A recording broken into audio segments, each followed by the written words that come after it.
আসসালামু আলাইকুম রহমতুল্লাহি ওবরকাতুহ। সম্মানিত দর্শক, ইউটিউবের জন্য ভিডিও করি প্রায় ৪ বছর হলো। এর মধ্যে একেবারে এই যে রমরমা একটা অবস্থা।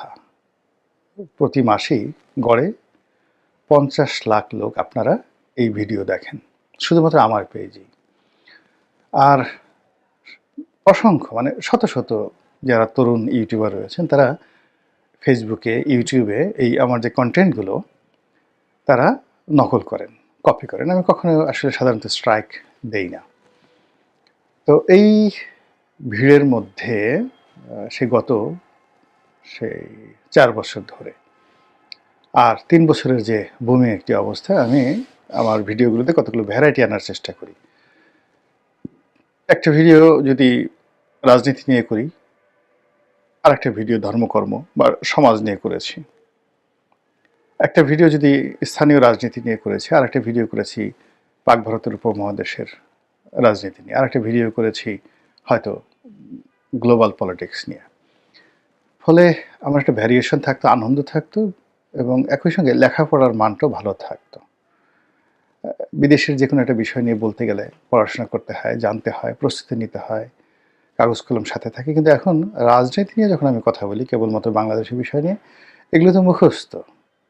চারিদিকে যা কিছু ঘটে শুধু দেখলে এবং শুনলেই হয়ে যায়। আর নিজের মধ্যে যা কিছু আছে ওটার সঙ্গে একটা মিক্স করলে একটা ভালো কনটেন্ট তৈরি হয়ে যায়। তো এটা আসলে আমি নিজেকে নিজে বঞ্চিত করছি। কারণ হলো আমার যে অভিজ্ঞতা বা আমার যে নীতি এবং আদর্শ, সেটা হলো যে আমি আসলে এই কনটেন্ট ক্রিয়েটর হিসেবে যা কিছু করতে চাই, কিছু ডকুমেন্ট তৈরি করে রাখতে চাই বিশ্ব রাজনীতির জন্য, অর্থনীতির জন্য, সমাজের জন্য এবং আমি যা কিছু শিখেছি এমনকি পরিবার পরিজনের জন্য। তো আমার ব্যক্তিগত জীবনে যে সফলতাগুলো রয়েছে, একজন ব্যবসায়ী হিসেবে, একজন রাজনীতিবিদ হিসেবে আমার একটা সুন্দর পরিবার আছে। সেই পরিবারের যে যাকে বলা হয় ৩টি জেনারেশন, যেমন আমার আব্বার যে জেনারেশন, তাদের সঙ্গে আমার সম্পর্ক কেমন ছিল এবং সেখানে আমি একজন বলতে গেলে সুপুত্র হিসেবে আমার বাবা, চাচা, পরিবারের মামা, মুরব্বীদের কাছে কিভাবে আমি সম্মান অর্জন করেছি, এই বিষয়গুলো তরুণ প্রজন্মের অনেকেরই জানার প্রয়োজন থাকতে পারে।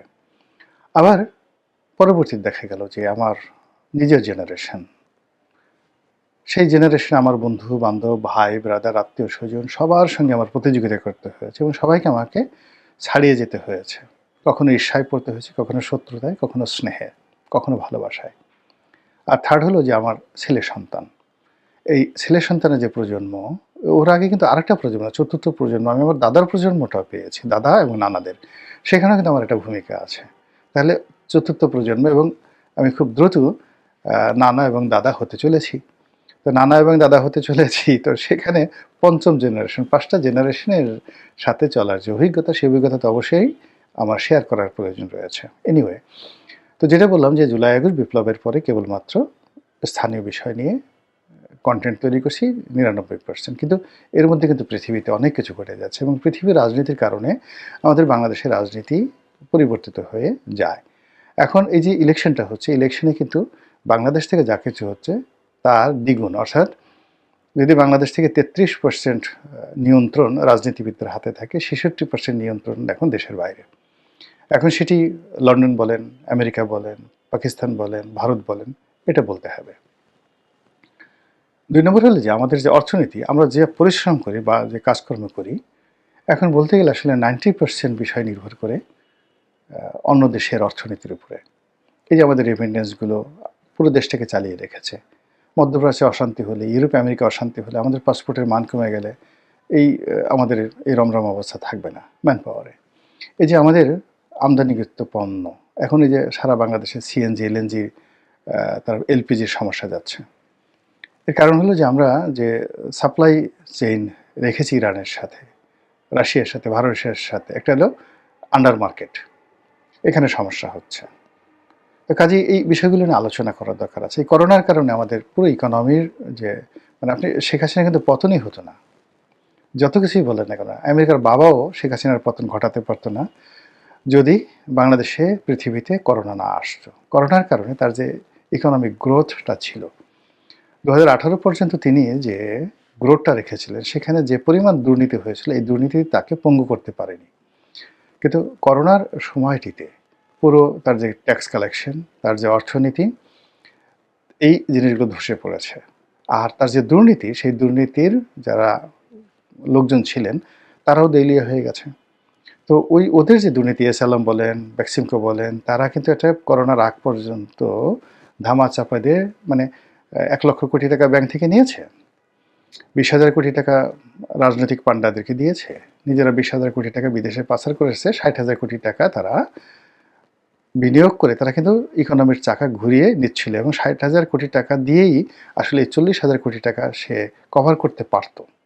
এর কারণ হলো যে সিন্ডিকেট করে তারা ব্যবসা করত, সেই সিন্ডিকেটে তাদের কখনো কখনো ২০০% তারা লাভ করত। যেমন ধরেন আটা, ময়দা, চিনি, চাল, এই যে মানে এসালম, অন্যান্য যে সকল সিন্ডিকেট আছে, তারা এই নিত্য প্রয়োজনীয় দ্রব্য শুধুমাত্র রমজানকে কেন্দ্র করে তারা যে ব্যবসা বাণিজ্য করতো, এবং বছরে ৪-৫ বার কৃত্রিম সংকট সৃষ্টি করে তারা কখনো ২০০ গুণ পর্যন্ত, ৩০০ গুণ পর্যন্ত তারা লাভ করতো। চালের ক্রয় মূল্যের চাইতে ৩০০ গুণ বেশি বেতন দিয়ে মানে দিয়ে তারা লাভ করতো এই কনজিউমার প্রোডাক্টে।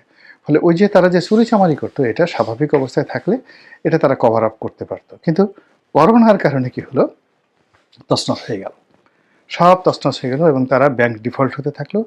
তারা সেই মানুষের কনজিউম কমে গেল, ধোঁকাবাজি, ভেলকিবাজিগুলো করার সুযোগ কমে গেল, ব্যাংকে তাদের একটার পর একটা প্রকল্প নষ্ট হতে থাকলো, আর সরকার যেটা তাকে কভার করবে সেটাও হলো না, বিকজ করোনার কারণে বিদেশি বিনিয়োগ সব কিছু নষ্ট হয়ে গেল। এক করোনা যেতে না যেতেই বাকি যতটুকু ছিল তারপরেও শেখ হাসিনাকে দমানো যাইতো না। করোনা কিন্তু সে মোটামুটি এশিয়ার মধ্যে সবচেয়ে বেশি, মানে সাউথ ইস্ট এশিয়ার মধ্যে সবচেয়ে বেশি করোনা ম্যানেজমেন্ট করেছিল শেখ হাসিনা। কিন্তু ইউক্রেনের যুদ্ধ তার কোমর ভেঙে দেয়।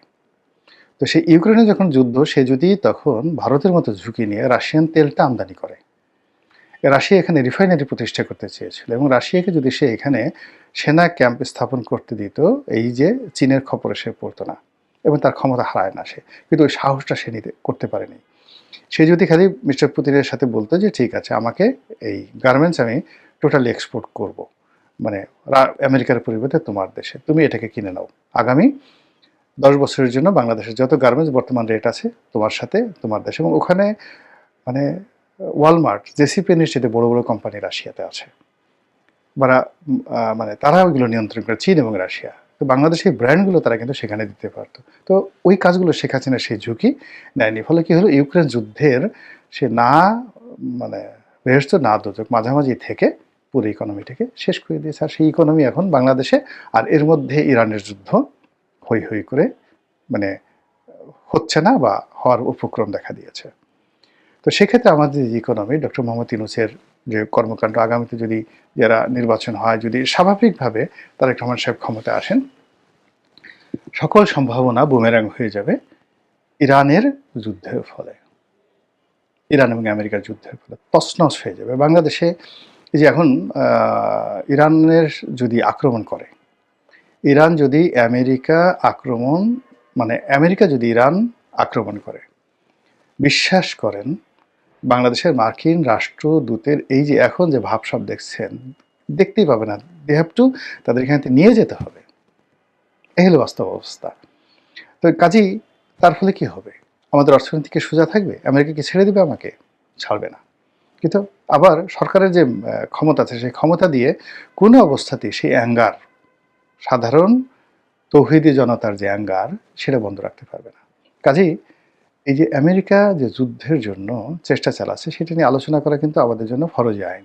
আমরা ওটা নিয়ে আলোচনা করছি না। আমরা তারেক রহমান সাহেবের বিড়াল জিয়াবু কী করলো, তারপর শেষে তারেক রহমান সাহেবের মেয়ে তার বাবার জন্য কিভাবে সেই পানির বোতল খুলে দিল, তিনি কিভাবে প্লেন থেকে তার ব্রিফকেস নিয়ে নামলেন, এই সমস্ত নিয়ে আলাপ আলোচনা করছে। অথচ দুর্ভিক্ষ ধেয়ে আসছে, যুদ্ধ ধেয়ে আসছে, অভাব ধেয়ে আসছে, বিশৃঙ্খলা, জনযুদ্ধ ধেয়ে আসছে, যদি ধেয়ে আসছে মানে কি আসবে, যদি ইরানকে এখন আক্রমণ চালায় আমেরিকা ঠিক যেভাবে ইরাকে চালিয়েছিল। আপনারা জানেন যে আমেরিকা এবং ইরানের মধ্যে অনেকগুলো বিষয়ে বিরোধ আছে। মূল বিরোধ তেল নিয়ে, মূল বিরোধ মধ্যপ্রাচ্যের আধিপত্য নিয়ে, মূল বিরোধ রাশিয়া এবং ইউক্রেন নিয়ে, এবং সেখানে ইরানের ড্রোনগুলো যেভাবে কাজ করছে, ইরানের মিলিটারি যেভাবে কাজ করছে, আমেরিকা এটা বন্ধ করতে চায় সাপ্লাই চেইন। এবং এখানে যদি ইরান তারা সফল হয়, তারা দ্বিতীয় ভারতকে ধরবে, আর ভারতকে ধরলে তো আমাদের অবস্থা কী হবে। এই উদ্দেশ্যে এর আগে একবার তারা আক্রমণ চালিয়েছে, এটা ছিল মানে প্রতীকী আক্রমণ, আর এবার তারা সরাসরি যুদ্ধ করতে চাচ্ছে।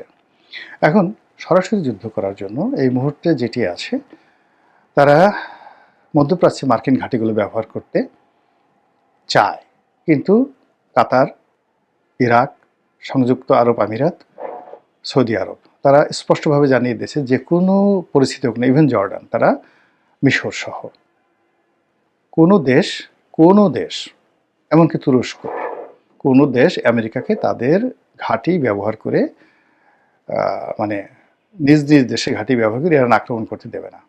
ভালো কথা। এই জন্য মানে ইরানকে আক্রমণ করাটা এখন তার প্রেস্টিজের বিষয় হয়ে গেছে। আমেরিকাতে এখন যে ইনফ্লেশন, মুদ্রাস্ফীতি, বেকার সমস্যা, অর্থনৈতিক সংকট এবং তাদের যে রিজার্ভের যে ঘাটতি, বৈদেশিক ঋণ, অভ্যন্তরীণ ঋণ, সব মিলিয়ে ডোনাল্ড ট্রাম্প পাগল হয়ে গেছে টাকার জন্য। ভেনেজুয়েলাতে সে যে অঘটন ঘটালো শুধুমাত্র টাকার জন্য, কিন্তু এতে তার কিছুই হবে না। এর কারণ হলো তার এত চাহিদা, সেই চাহিদার জন্য পুরো মধ্যপ্রাচ্যকে যদি জিম্মি করে, তাহলে হয়তো সে বছর পাঁচেক সুন্দর মতো চলতে পারবে, আদারওয়াইজ সম্ভব না। এখন মধ্যপ্রাচ্যের সব মানুষ মরে গেলে, মরুভূমি হয়ে গেলে, পারমাণবিক যুদ্ধ শুরু হয়ে গেলে, এমনকি ইসরায়েলি যদি শেষ হয়ে যায়, তাতেও তার কিছু আসে যায় না। এর কারণ হলো ইউনাইটেড স্টেটস অফ আমেরিকাকে টিকে রাখতে হবে। তো সেই অর্থে এখন ইরানের সঙ্গে তার একটা যুদ্ধ অনিবার্য। সেই যুদ্ধের জন্য তার সবচেয়ে বড় রণতরী আব্রাহাম লিঙ্কন, যেটিকে বলা হয় 3D মার্কিন মেরিনের সবচেয়ে গর্ব, সবচেয়ে বড়। নর্মালি এই ধরনের পারমাণবিক চালিত যে সকল যুদ্ধজাহাজ রয়েছে, সেখানে 1 ডিভিশন সৈন্য থাকে। 1 ডিভিশন সৈন্য আমাদের দেশে কত হয় জানি না, আমেরিকান মেরিনের 1 ডিভিশন সৈন্য অলমোস্ট 8,500। তো এই 8,500 সৈন্য, যাদেরকে বলা হয় মার্কিন মেরিন, কিন্তু তারা আসলে মার্কিন মেরিন নয়। তারা সমুদ্রে যুদ্ধ করতে পারে, ওখান থেকে প্লেনে করে গিয়ে বিমান বাহিনীর যারা লোকজন রয়েছে তাদের মধ্যে যুদ্ধ করতে পারে, এবং স্থলে নেমে সেই পদাতিক বাহিনী, ইনফ্যান্ট্রি, তাদের মধ্যে যুদ্ধ করতে পারে। তাহলে এই 1 ডিভিশন যারা সৈন্য, সেই 1 ডিভিশন সৈন্য এক একটা 8,500 যদি সৈন্য হয়, তাদের লজিস্টিক, সকল লজিস্টিক সাপোর্ট, মানে আমাদের কোনো একটা কয়টা ক্যান্টনমেন্ট আছে যে 8,500 সৈন্য বসবাস করে। তাহলে চিন্তা করুন যে একটা ক্যান্টনমেন্টের মধ্যে যত বারুদ, গোলা বারুদ, কামান, ঘোড়া, তারপর শেষে এয়ারক্রাফট, স্পিডবোট, সব মিলিয়ে এক একটা যুদ্ধজাহাজ, পারমাণবিক যুদ্ধজাহাজ আপনি আমি কল্পনাও করতে পারছি না, এত বড়। এবং সেই বড় যুদ্ধজাহাজগুলোর মধ্যে সবচেয়ে বড় যুদ্ধজাহাজের নাম হলো আব্রাহাম লিঙ্কন। সেই আব্রাহাম লিঙ্কন তারা সেই পারস্যের কাছাকাছি সাগরে পাঠিয়েছে যুদ্ধ করার জন্য, যেন সেখান থেকে সরাসরি ইরানকে আক্রমণ করা যায়। ইরান এটাকে প্রতিহত করার জন্য তাদের যে গানবোটগুলো রয়েছে, ইরানের এই গানবোটগুলো অনেকটা সেই আপনারা যারা মাসুদ রানা, না এটাকে কি বলবো, শত্রুর কবলে পাঞ্জা, পাঞ্জা সিরিজ, দস্যু পাঞ্জা সিরিজ যারা পড়েছেন ছোটকালে, ওখানে কল্পিকভাবে অনেকটা ফ্যানশিপ এর কথা বলা হয়েছিল। তো সেই ফ্যানশিপ এটা উড়তে পারতো, ছোটো ছোটো স্পিড বোটগুলো। তারপরে শেষে সাবমেরিনের মতো ঢুকে যেতে পারতো, আর প্রচণ্ড গতিতে স্পিড বোটের মতো চলতে পারতো। ঠিক কাছাকাছি এরকম একটা অবস্থা নিয়ে ইরান যে গানবোটগুলো তৈরি করেছে, এত দ্রুতগামী, যেটা এই মার্কিন বড় বড় যুদ্ধজাহাজের জন্য রীতিমতো মরণ খাবার। এবং ওইগুলোর সঙ্গে আবার মার্কিন মানে সেই গানবোটগুলোর সঙ্গে যেটা ইরানের যে গানবোটগুলো রয়েছে, ধরেন 1000 গানবোট সে ছেড়ে দিল স্পিড বোটের মতো, দ্রুত গতিতে 300 নটিক্যাল মাইল বেগে চলছে। 300 নটিক্যাল মাইল বেগে আপনি কল্পনা করতে পারেন, দেখা যায় না, যেটা প্লেনের গতিতে তারা সে চলছে। আর ওইগুলোর সঙ্গে ওদের যে সাবমেরিন, পরমাণু চালিত যে সাবমেরিন রয়েছে ইরানের, তাদের ইন্টারকানেক্টিভিটি, এবং ওইগুলোর সঙ্গে যে তারা বিভিন্ন জায়গাতে সমুদ্রে, গভীর সমুদ্রে যে টর্পেডো মাইন তারা ওইগুলো বসিয়ে রেখেছে, সেগুলোর সঙ্গে রিমোট নিয়ে ওইগুলো চলে, এবং এত দ্রুত চলে যে ওইগুলো কি জেনারেল মিলিটারি বোর্ড না জেনারেল বোর্ড ওই জিনিসগুলো বুঝে ওঠার আগে তারা একটা অপারেশন চালিয়ে আবার ফিরে চলে আসে। এবং বহু মানে যাকে বলে মার্কিন রণতরীকে নাস্তানাবুদ করে ছেড়ে দিয়েছে ইরানি নতুন গানবোট, ইরানি ড্রোন এবং এই গানবোটগুলো এখন সম্মুখ যুদ্ধ, জলযুদ্ধে এবং স্থলযুদ্ধে যে কোনো বিদেশি বাহিনীর জন্য রীতিমতো যন্ত্রণাদায়ক, এবং সেগুলো নিয়ে তারা টহল দিচ্ছে। ইরান টহল দিচ্ছে যে কোথায় সেই মার্কিন আব্রাহাম লিঙ্কন, এবং সেই আব্রাহাম লিঙ্কনকে তারা পাঠিয়েছে সারা দুনিয়া বলছে, কিন্তু তার যে অ্যাডজাক্ট লোকেশনটা এখন আমেরিকা প্রকাশ করতে পারছে না ইরানের ভয়ে। তো বোঝার চেষ্টা করুন। তো ইরানের বিরুদ্ধে এই যে পাঠালো, সেখানে অ্যাটলিস্ট যদি 1 ডিভিশন সৈন্য তো নর্মালি থাকে, যেহেতু এটা সবচেয়ে বড়, 1.5 ডিভিশন সৈন্য থাকতে পারে, 12,000 সৈন্য থাকতে পারে।